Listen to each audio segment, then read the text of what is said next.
What entered your leg? Hey, level 100, be careful.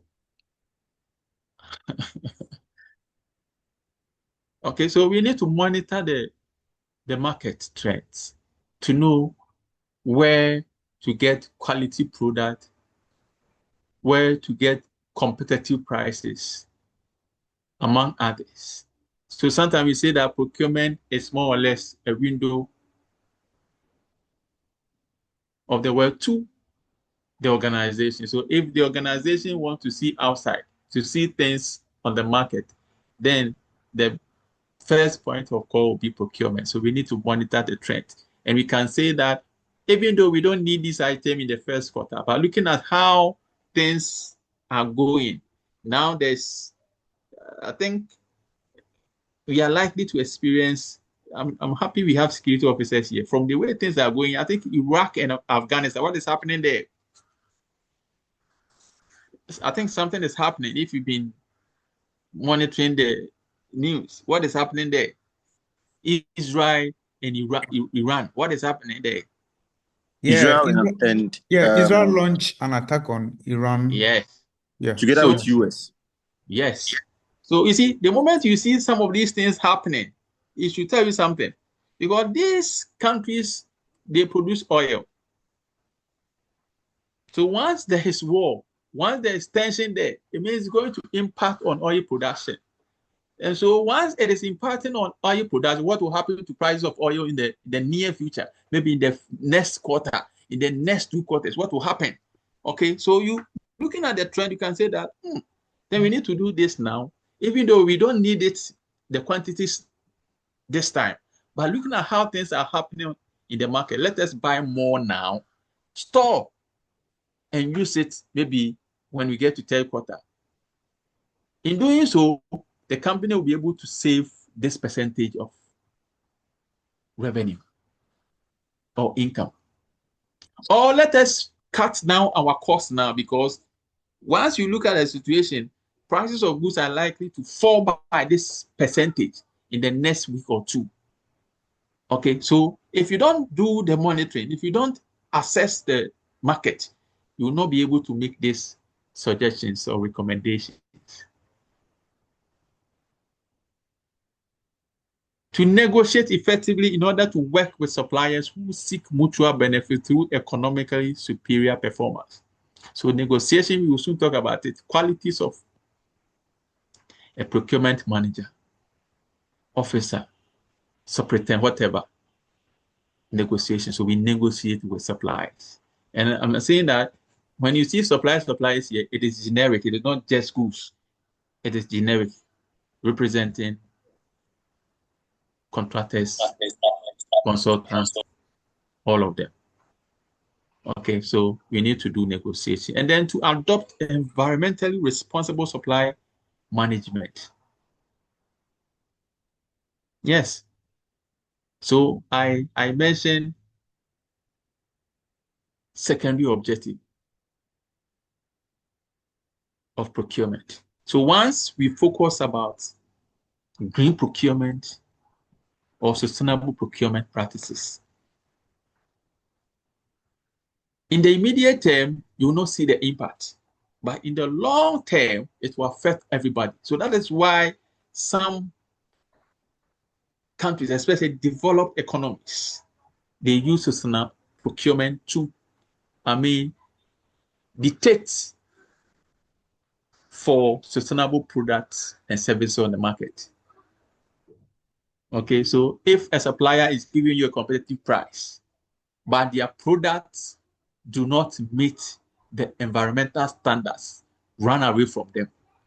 In doing so, once the suppliers realize that they are not getting partners, they are not getting contracts, they will change doing bad things and adopt responsible way of production or doing business.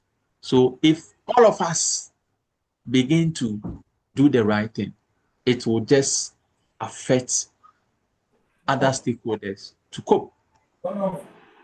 Any question?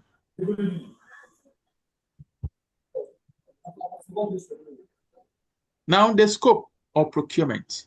To what extent does procurement cover? What and what come under the domain of procurement?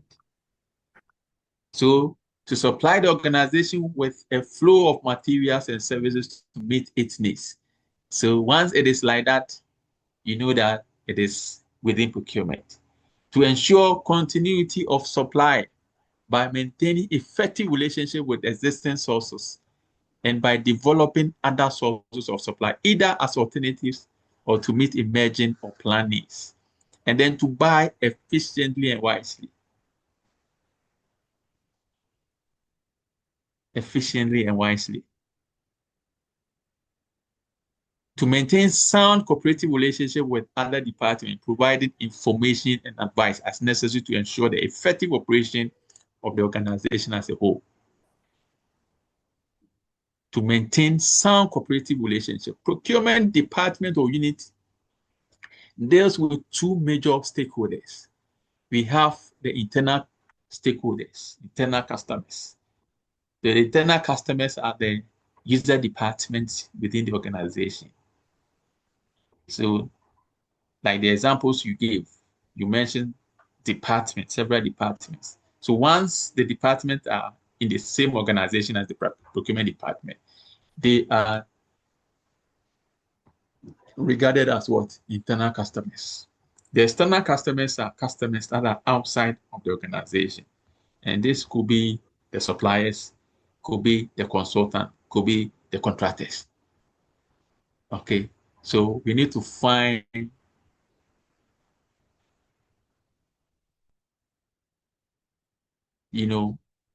a good way to manage and maintain that relationship. I said that procurement goes beyond purchasing. Sometimes the organization may not have the financial capacity, but because of good relationship you have been able to establish with the supplier, you can just call the supplier to supply you with the needed goods or provide you with the needed services, and then you pay later. You can only do that based on the relationship. If there is no relationship, how will you tell a supplier or contractor to provide a service or provide you certain amount of goods and then you pay later? It can only happen once there is a good relationship. And then you develop staff, policy, procedures, an organization to ensure the achievement of these objectives. One interesting thing about procurement is that the moment you hear procurement, it means that there are rules or there are guidelines. Procurement doesn't happen without rules or guidelines. So in public sector, there's a law, and that law clearly defines what's supposed to be done in the acquisition of goods, works, and services within the public space.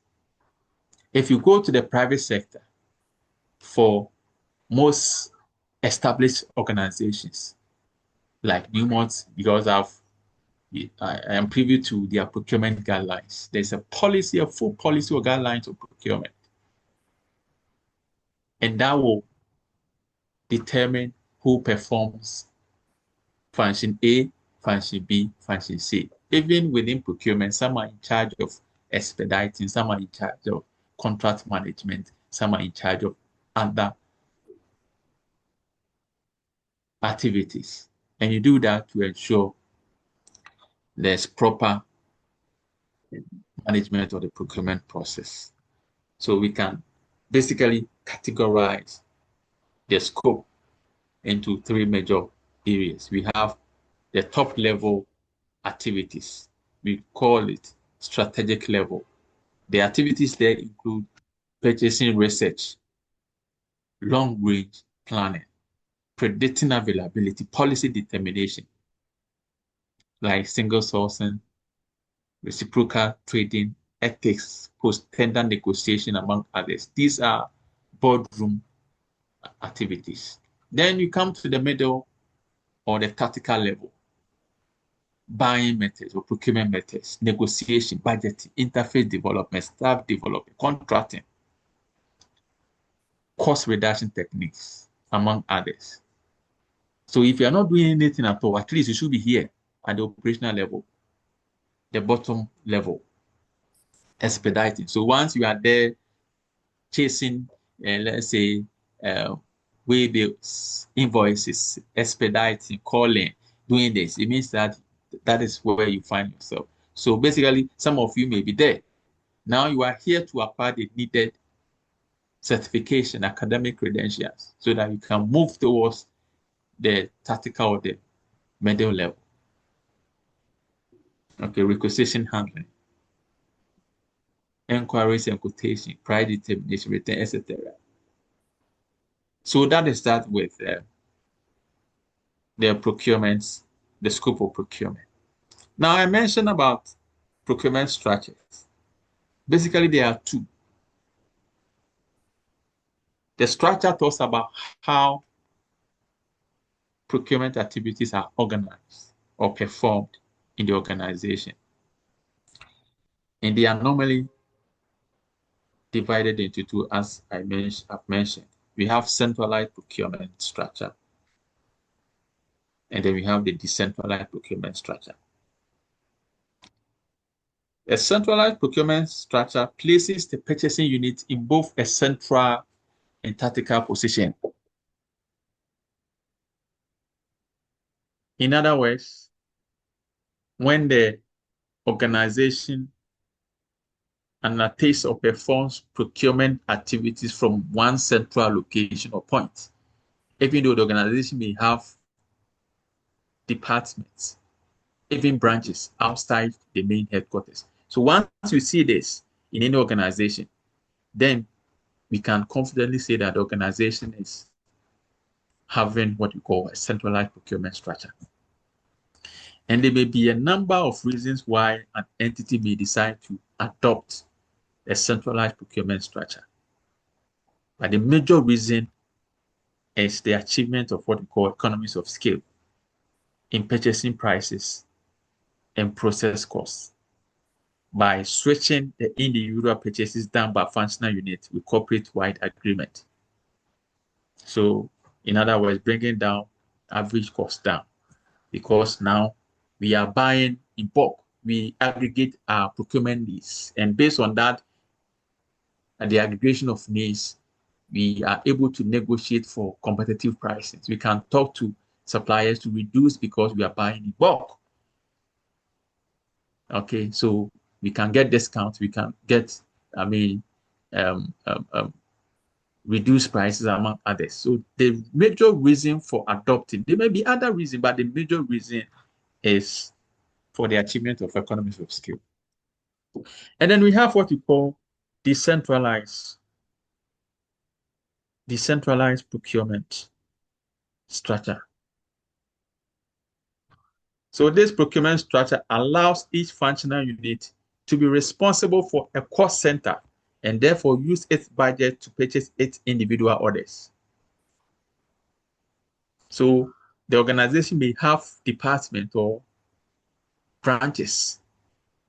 And instead of centralizing procurement activities from one point of location, the organization may decide to give what we call budgetary allocation to the various departments or branches to undertake their own procurement needs. So once you see this happening, then the organization is practicing what we call decentralized procurement structure. So there are a number of reasons or factors that may influence an organization to adopt decentralized procurement structure. But the primary one is driven by independent needs and focuses on unit level rather than corporate level, as the case of centralized procurement. Okay, so the organization intentionally wants to empower the functional areas to take charge of their procurement needs. Okay, so you come to JCTU, it is a multi-campus university with branches not only here in Accra, you have branches in or campuses in, Koforidua, Kumasi, or Takoradi. So the university can say that now there's somebody in charge of procurement in Kumasi, somebody in charge of procurement in Takoradi, Koforidua, and here at Tesala or Abeka.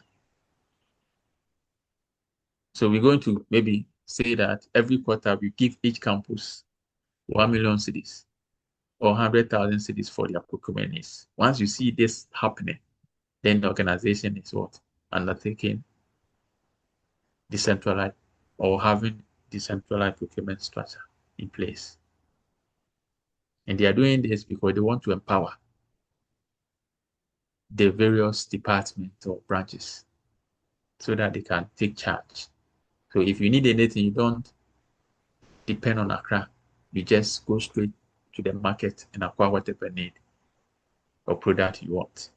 So it is very quick to, branches needs rather than centralizing. Because if Kumasi needs something from Accra, they will send a request. The request will be brought down to Accra. Same applies to go for the Takoradi. It may take time, but once we empower the branches, they can easily handle that without delay. That is that. Any question? Any question?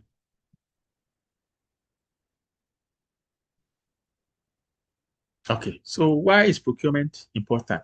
Yes, it is important from what we've seen so far.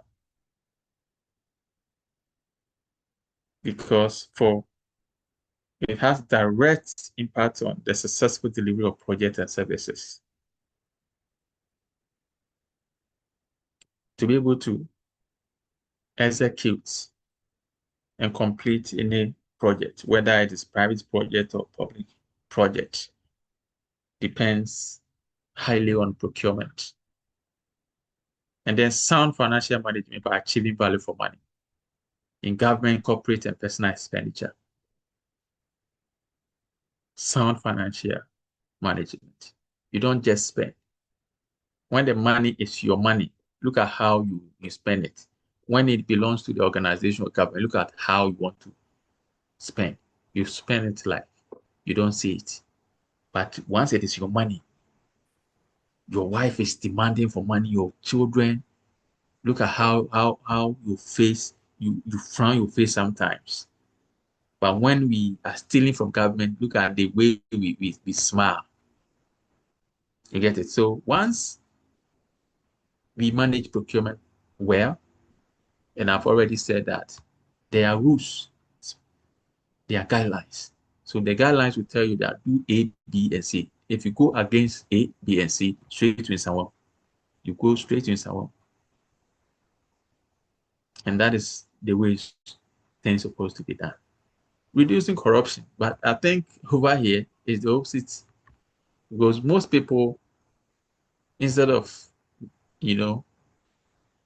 reducing corruption, is rather increasing. Why? Because in Ghana, I think we have politicized almost everything. So once I belong to this political party and my party is in power, I can do anything I want. One party A comes, is the same thing, party B comes, is the same thing. But if we allow the institutions to work, procurement will perfectly reduce corruption. Because once you go against it, then you face the consequences. Encouraging private sector growth and investment. So we go according to the principles of procurement, ensuring transparency, ensuring competitiveness, competition, ensuring fairness, among others. So once the procurement process is fair, company A is selected or supplier A is selected over supplier B to provide A, B, and C services. It's not because we are from the same tribe. It's not because the owner, the CEO, and I attended the same university. No. It is because per the evaluation criteria, company A excel. there's no,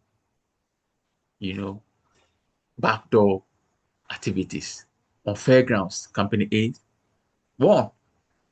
So if other suppliers realize that the processes are fair, the processes are transparent, it will motivate them to improve. For instance, if a supplier or a tenderer was selected because it has, let's say, a powerful production setup,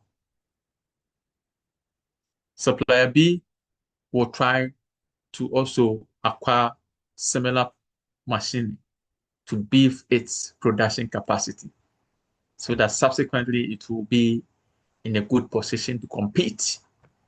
But if I realize that no, it is not about the systems, machinery you have, it is about whom you know, then people will even shy away from investing.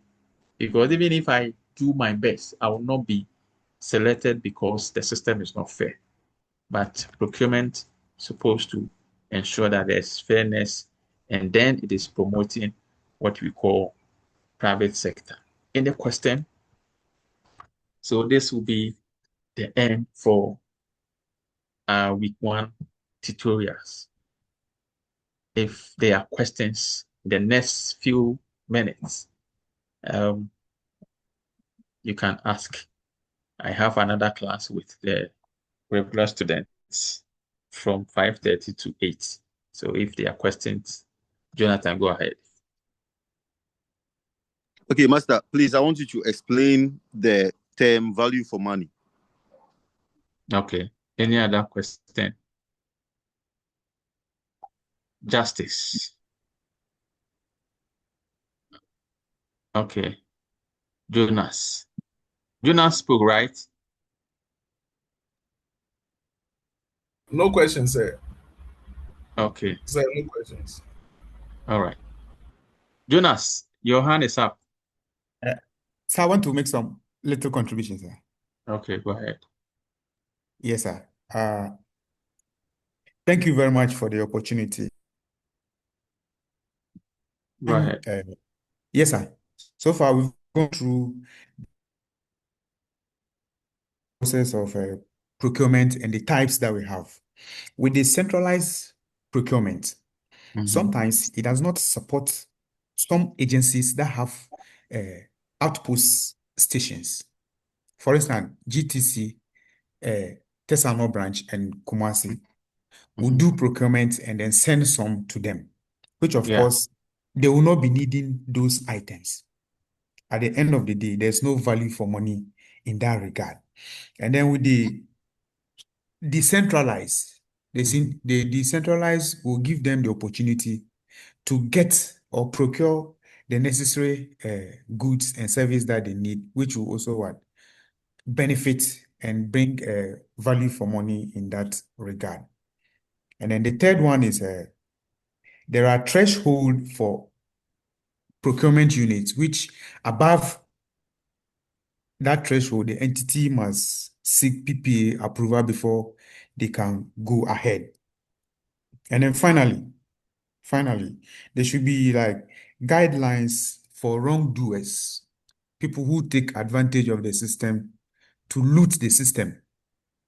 Some people with the little procurement they do, they build houses, some buy cars from it. So there should be punishment guides. We retrieve the loot, then you serve some punishment, which will be set as a deterrent for future procurement officers. Thank you so much, sir. You're welcome. So you were introducing some public procurement concepts here. I wanted to be in the middle.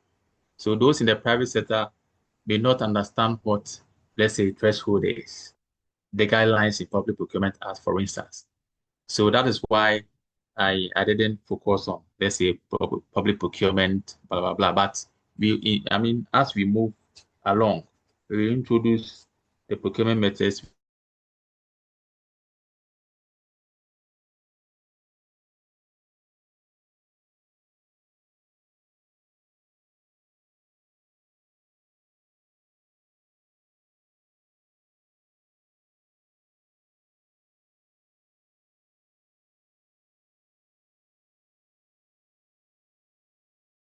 you have. And then in your explanation, you also mentioned the student. Can you explain to the student what about for internet? Okay. Jonas. Yes, sir. Yes, I was asking if you could help our brother understand what value for money mean. Value Okay, for yes, sir. money. Mhm. Yes, sir. Yes, sir. Value for money in the layman's view is that whatever money or the product you are buying will serve its purpose and then bring revenue or profit to the organization doing the spending. Let's say, for Oh, instance, you have mhm. taken a grant or money to build a school, which of Okay. course in your drawing there should be washroom, kitchen, and a place that we can have a dressing room for nursing mothers. But at the completion of the project, those things were being exempted and the money has been expended. So at the end of the day, there's no value for money, and those or amenities are lacked at the end, at the completion of the project. Okay, thank you. So to put differently, when we talk about value for money, it is the satisfaction.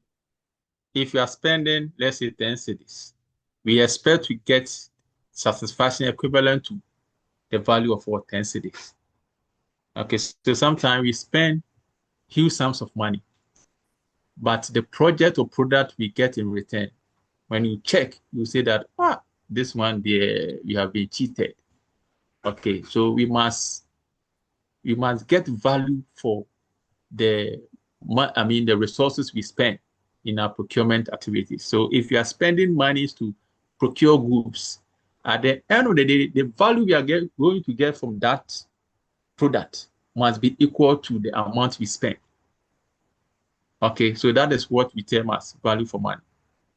So sometimes you can maybe a friend will be hyping a particular restaurant that, oh, this restaurant, their food is top notch, world class. Let's go there. Then you ask how much is a plate of food there. Oh, a plate is maybe 700 cedis. So one day you gather courage to go and spend 800 or 700 cedis on just a plate of food. After eating the food, then you say, but this food, it doesn't come close to the food we buy for 20 cedis, 100 cedis at, let's say, Achimota. Then you can say that, oh, there's no value for money because the value or satisfaction you got from the 700 cedis is not the same as the amount you spent. You get it? So the satisfaction must be equal to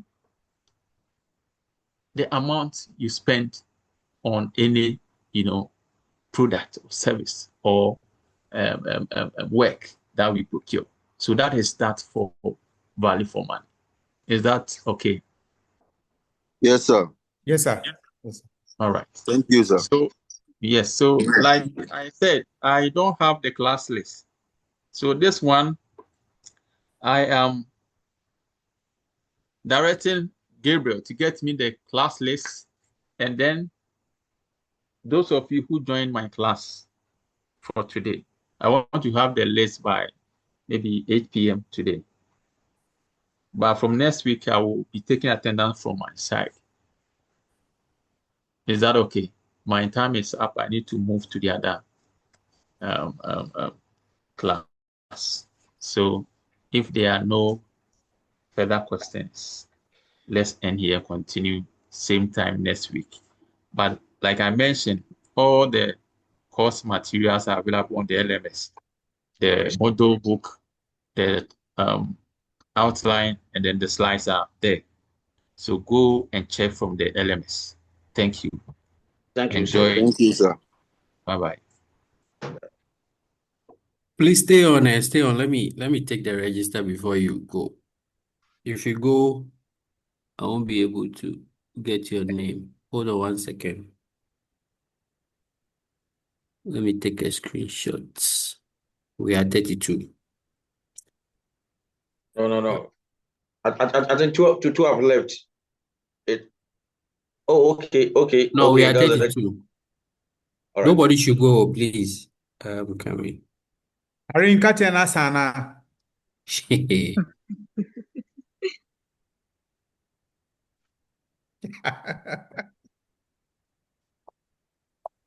One, Charlie, yeah, where you my yo? Yeah. And then first also what have drink pa. Charlie, move on here. You move be yada kra. Okay, I just I say I know. Charlie, yeah, that's sorry. Any better. Charlie, Do we have nursing mothers here? there are some more questions better will be saying. The nursing mothers are trying. The men are switching off. Gabriel, you finish with this in the screenshot. Okay, now I'm done. I'm done now. All right. Yes. There's two. So Gabriel, hello? Yeah. You can go now. Thank you.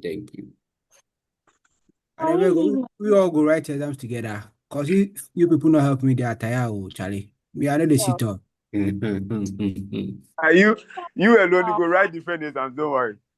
It will be. This will be our first time, so it will be. Okay. Charlie. They will say, Chrome people, let's link up.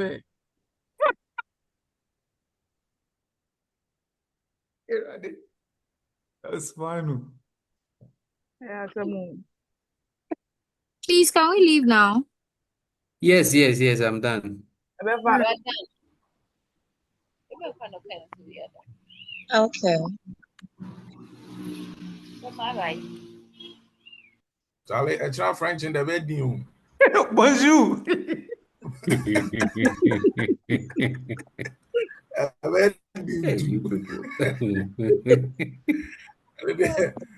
Just a translation. Hey.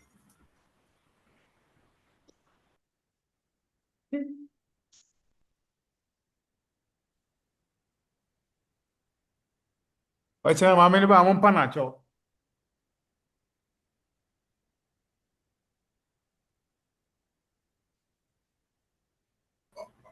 Around me, you said, you know, about Pontem. I tell you. Hello. Hello. Yo. Hello. Yeah, hi. Yeah, please. What other lesson do we have again? No, that's all for the day. Oh, it's finished, dude. Somebody wrote on the page that we have another class. No, it's not for the day. It's tomorrow. Hey, I couldn't hold day.